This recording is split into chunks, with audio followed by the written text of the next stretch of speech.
Well, after much anticipation, we finally get to meet the new boss of S.H.I.E.L.D., but the results are not as predictable as we thought they are.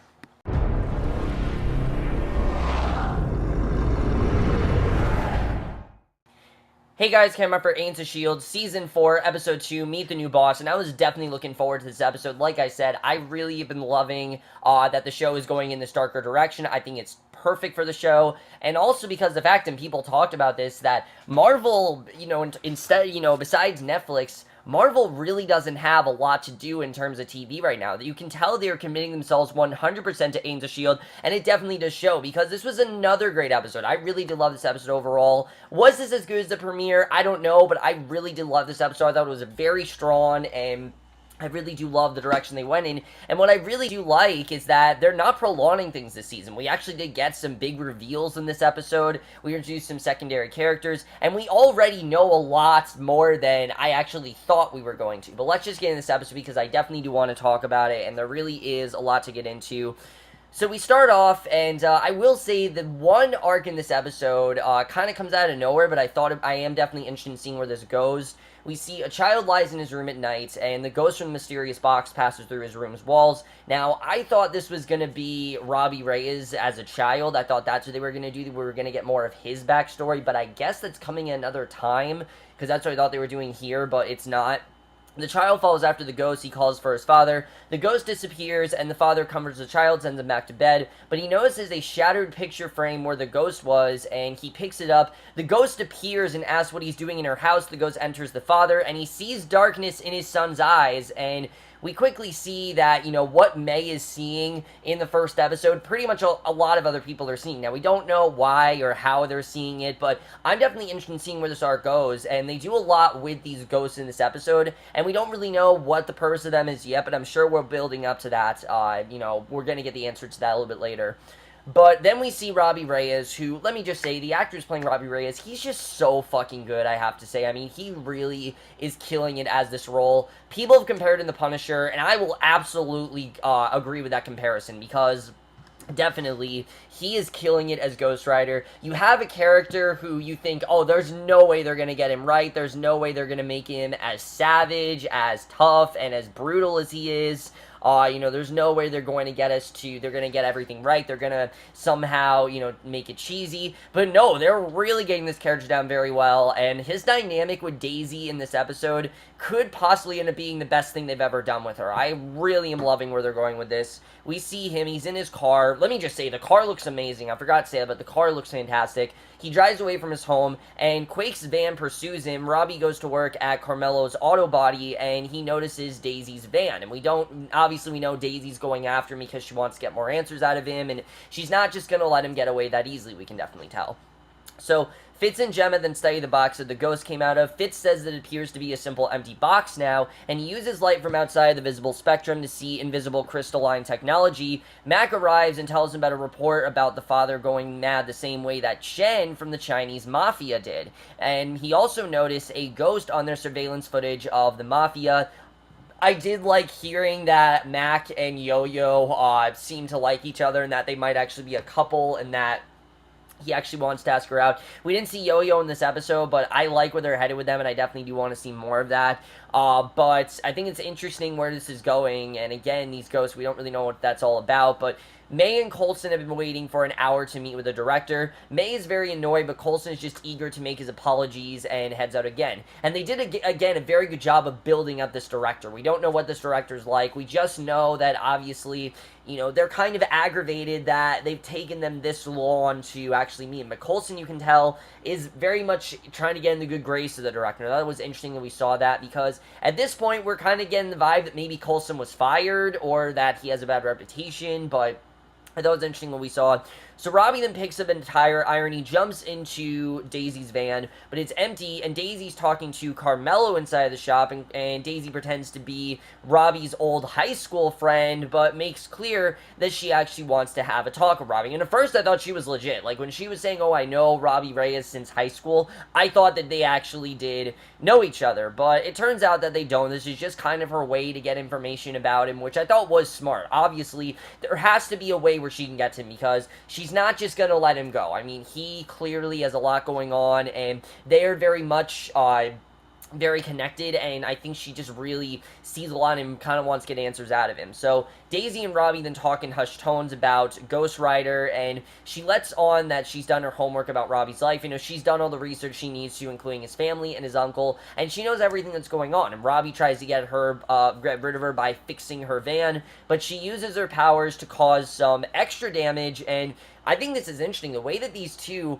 are very much fighting through their powers. I mean, again, they're very similar. Now that Daisy is a lot more advanced as Quake, and I mean, people are calling her one of the most, powerful vigilantes. I've heard some people say that she's even stronger than some of the X-Men, and that is insane, but she truly is. And seeing that she could actually be somewhat outnumbered, Robbie actually is somewhat outnumbered by Daisy, I think is very interesting. And I don't think either one is outnumbered. I think they're very much equal, but at this point, she's going to do whatever she can to get answers out of him because he's just not budging right now. Converse on their way to Pasadena. Mack is looking over the Zephyr's inventory and realizes that he's missing some medical supplies, and Mack is also feeling run down from the long deployment, and Fitz ends up bringing up Daisy, and Mack promises that they definitely tried to get her. And you definitely see Mack, I like seeing this more kind of run down side of Mack. I mean, Mack has always been kind of like the heart of the show, someone who gives speeches, someone who helps pick people back up their feet.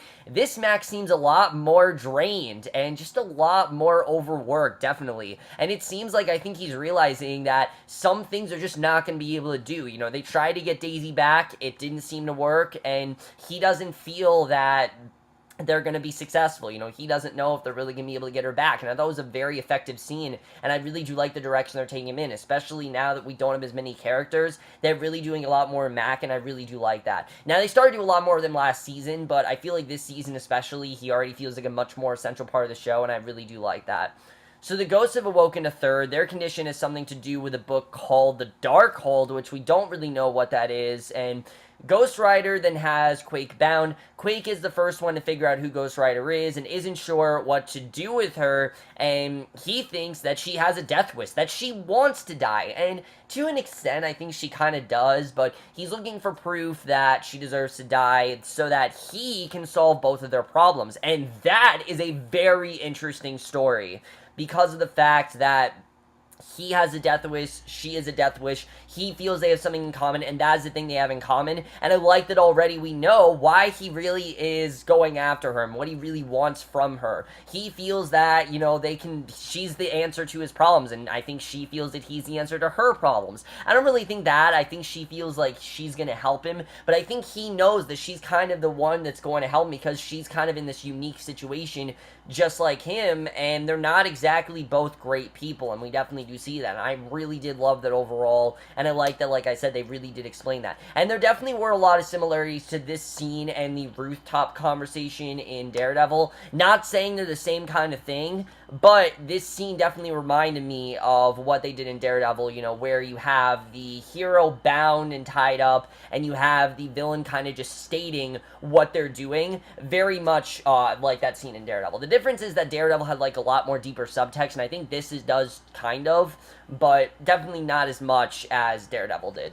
So the ghosts continuing waking up others. The first ghost, Lucy, still says they're going to find the Darkhold and reverse what happened to them, but there is dissension in the ranks, and we don't know what this book is all about, but again, I'm interested. I know a lot of people said, I don't care about these ghosts, but guys, we've only seen them for one episode, and they need to set up this plot. I mean, obviously they're going somewhere with it. Where they're going, I don't fucking know, but there's something definitely going on here, and I'm looking forward to seeing what's going to happen with that. I'm intrigued, okay? Maybe you guys aren't, but I'm definitely looking forward to seeing what they're going to do. So Ghost Rider then continues going through Daisy's things. He says that she seems to be serving penance, and Quake thinks that Ghost Rider is more interested in the big picture than he lets on, that there's definitely more to it. And she brings up the weapon taken from the lab in Pasadena, and hearing this, he leaves, and he tries to make sure that Daisy stay put, but she breaks free in time to latch on to Ghost Rider's charger. I knew that she was going to break free. I did not think Daisy was going to be able to just, because, I mean, this is someone that can shake mountains with just a stomp of her feet. I mean, she can do all this crazy shit. Obviously, she's able to get away. Ghost Rider then sets the car ablaze, throws Daisy off, and some people said, why didn't Daisy, why didn't she just get away? Well, here's the thing. First of all, I think she wanted to get what she could out of Ghost Rider. And also, I don't know why people are complaining about the fact that her hand is shaking and that, she's breaking her arms and things like that. Because it's a vulnerability. I mean, here's the thing.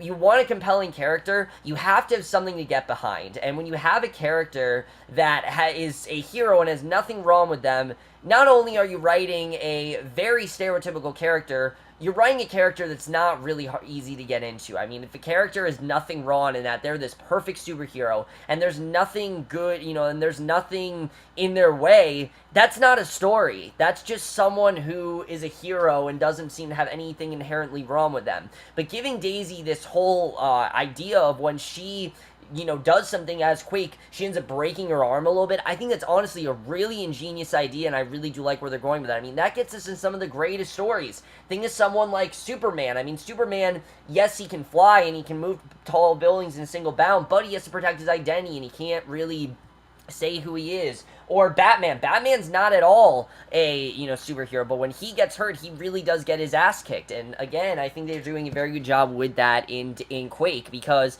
Quake could be a character that I think could be really different than she is, and I think they're handling her so far at least very well. So, Gemma then arrives late for the tour.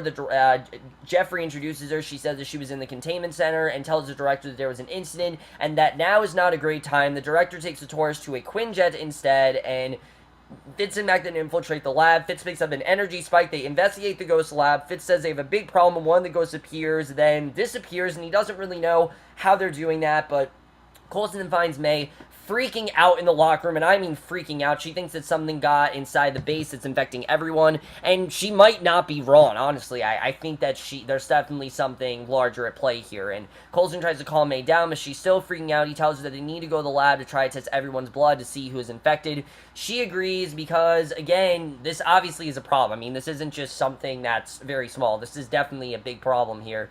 So Fitz warns Mack not to touch the ghost or they'll be infected. A ghost then locks Mack in the containment chamber.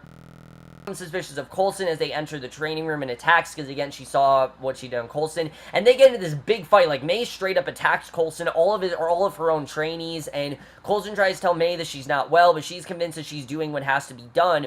The director appears and May attacks him, but he displays superhuman strength and durability, takes her out, and we find out that Jeffrey is actually an Inhuman, which that I love. I love that we have an Inhuman director, because I thought that Jeffrey was going to be as much of a presence as Malik was a presence. Malik was supposed to be last year's villain, if you guys saw. You guys could tell they were setting up Malik to be this villain. Everything Malik was behind. He did a lot of this stuff. Him and Ward kind of teamed up. And then when they introduced Hive, Malik kind of became kind of a third character and all of it. And I do think they did a good job what they eventually did with Malik, but having Malik, just didn't really work. And I thought that Jeffrey was going to be that same type of character. I thought that he was going to be, like I said, this director that's just very annoying, but he's not that at all. It actually seems like he is fair, and he's also an Inhuman. And there are rumors going around that he could be Human Torch, because I guess Johnny Blaze is not the only Human Torch there is.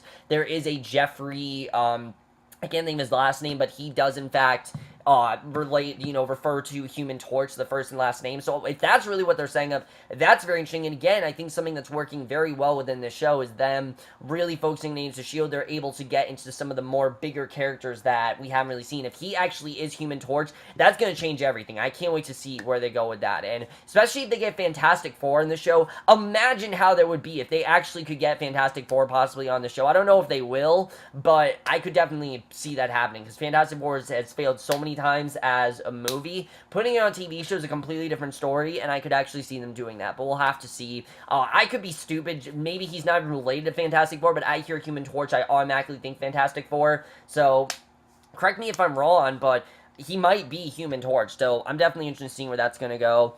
But a ghost is about to touch Fitz when Ghost Rider shows up, grabs the ghost, and Quake arrives and frees Mack, and Ghost Rider burns the ghost into nothing. How Robbie did this, I have no idea, but he takes a picture of the lab staff off the wall. He walks away, and Mack then treats Daisy's hands. She explains that Ghost Rider isn't an Inhuman, but Mack says that he's a killer, and that obviously they need to subdue him, and Mack tries to get Daisy to come home with them. He starts thinking about the medicine they could give her, realize that Yo-Yo has been stealing it to give to Daisy, which I'm pretty sure we found out last week, but that would make sense why she was there in the first place last week, and Mack is angry. He doesn't understand why Daisy is doing this, but Fitz is possibly even angrier, we can definitely tell. Daisy says she's doing what needs to be done, and Mack says that this still affects them, and basically they're realizing, and I like this, I thought for a second they were going to bring Daisy back, and I was going to be like, no, now is not the time to do that. But no, Daisy does not give in. Daisy has her own agenda, and she's not just going to let them take her away, you know, and I like this. I really do like this side of Daisy, where she's not going to let anyone tell her what to do. She has her own mission. She is going to let said mission, you know, play out the way that she wants to, and she'll do anything she can to keep it that way. So then we get this great reveal, and I love that. The director takes a photo with his guests and warns them not to reveal it. We find out that Coulson and Jeffrey talk. Coulson actually voluntarily stepped down as director of S.H.I.E.L. I guess he felt that after the events of what happened with Lincoln, he just couldn't be the director. Change needed to be made. He wanted, you know, Cap to take over, but Cap, of course, went AWOL after Civil War, as we know. You know, he's not Captain America anymore, and Coulson suggested instead that the new director should be a powered person that the public can trust, and they discussed May's condition, but the director simply says that Coulson can't be objective when it comes to May and Daisy. Even though he is close with May and Daisy, he needs to treat them like he does all his other colleagues. And the way that Coulson, last week it seemed like Coulson had no connection to the director, and now we're seeing that he does, is very interesting. I'm looking forward to seeing really where that's going to go, but I do like this. I like that Coulson himself voluntarily stepped down. I thought the director was going to be a douchebag, but no, knowing this was Coulson's idea adds a lot more weight to it. And again, it connects it to the Marvel movies more than ever. Like, there's no way they aren't going to be, they can't, you know, there's no way they can keep this separate from the Marvel movies anymore, because they literally just said that after Civil War, you know, Coulson no longer is the director of S.H.I.E.L D, which is a huge thing. I can't believe that, you know, Coulson would actually step down, but again, it makes sense. After what he did, I think he just kind of was tired of having to be in charge of everything. I don't think he wanted to blame, you know, he didn't want to take the blame for things anymore, and he kind of made a selfish decision, but I think it was the right decision for him, and you do see that he definitely is in league with Jeffrey, but I'm looking forward to seeing where that's going to go. I really do like that. May is then set in a straitjacket on a Quinnijet with the politicians, and she is completely, like, she's batshit at this point. I don't know what's going on with her, but I think that's very interesting. Daisy tries to get her van to start, but it won't turn over. Robbie shows up. He says that it might be him that's connecting all these threads that Quake has been following, and he opens his door to let Quake in, and when he lets her into his house, I think he's going to reveal a lot to her, and that is the way the episode ends. Overall, really great stuff, but let's just get in this episode overall. So, really, just like last week, I think this was another great episode. I really love this episode overall. There were some things I actually like more than last week's premiere, such as, you know, the interplay between Robbie and Daisy. I thought there was a lot more of that here, and I think those two work very well together. And like I said, I think him letting into her house is going to be him letting into her, you know, him letting into, you know, her letting into his life, basically. I think that's really what that's going to be, because obviously he wants answers, and I think he's ready to give them to him. I think he's realizing, okay, we are connected, I can trust her, and I think we're definitely gonna see what's gonna happen there, but that's gonna be very interesting. May, what is exactly going on with May? I don't think that May's crazy. I mean, definitely we know that there are in fact ghosts, and that they want this book. That's really all we know, though. Other than that, we don't know much else of what's going on. You know, how exactly, what is this book that they want? You know, what does this book contain? How is it going to help them?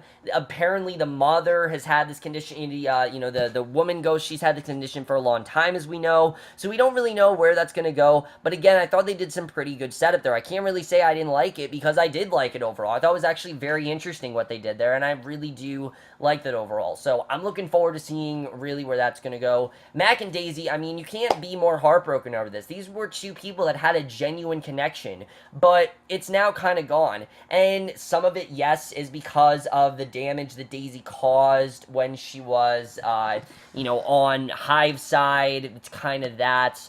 But also the fact that, when she was Trini, I believe is what her name was, but it's also the fact, of course, that she's now gone completely AWOL, she's not with them now, and Mack feels like a part of him is gone, because one of his purposes was always to give Daisy advice and be like a mentor to Daisy and a best friend, and with her gone, I mean, you can kind of tell that Mack is kind of breaking, and it's very sad to see, but I definitely think that's where we're headed. It's definitely going to be very sad, but I think overall it definitely is the right direction for the show, so I'm looking forward to seeing really what's going to happen with that. How long is Jeffrey going to last? My biggest question going on right now is not just that, but also how did they get this guy? We never heard of him before. He seems to come out of nowhere. How exactly did Jeffrey acquire this position? That's something I'm definitely looking forward to seeing. And is he possibly Human Torch? I mean, again, his name is based off of Human Torch, so I don't know if he actually is or if they just gave him that name for the hell of it, but I think most likely he is in fact Human Torch. We'll have to see. But I do like this twist that Coulson actually stepped down. And I like that Jeffrey is still kind of letting him in. Because again, this was Coulson's choice. Nobody told Coulson he had to step down. He did this by choice. And I'm looking forward to seeing where that's going. Nothing with Ada in this episode, which was kind of strange. I was expecting something from Radcliffe, but there just really wasn't enough time. There was a lot going on as is. So having Ada, I think, would have just made the episode a little bit more overstuffed if they did that. So we'll have to see what's going on there. But the other big question is Jeffrey really right in letting the public into S.H.I.E.L.D.? Is it a good idea? Is it just, is it too fast, too soon? Or do you think that's a good approach? I don't really know what's going to happen there, but we'll have to see overall. Overall, guys, I'm really enjoying the season, though, if you can't tell. I think this, so far, is setting up to be Agents of S.H.I.E.L.D's strongest season. I think they really have a very strong narrative going ahead of them between Robbie and Daisy and Coulson and Jeffrey, and now this whole dynamic with, Mack and Fitz, we haven't really seen those two work before.